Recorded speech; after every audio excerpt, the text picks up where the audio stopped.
Hello guys, in today's video I will be showing you how to fix Outlook up not working problem.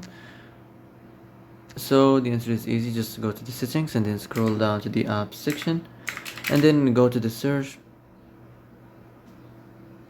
and search Outlook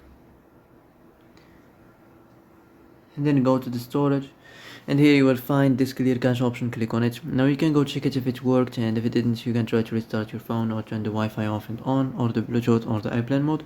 Also you can try to clear data, but be careful. If you clear data, all this application's data will be deleted.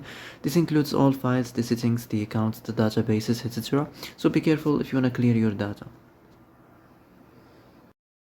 And that's it for today's video. I hope this is the answer you've been looking for. If you like this video, don't forget to like and subscribe, and see you in the next video. Thanks for watching.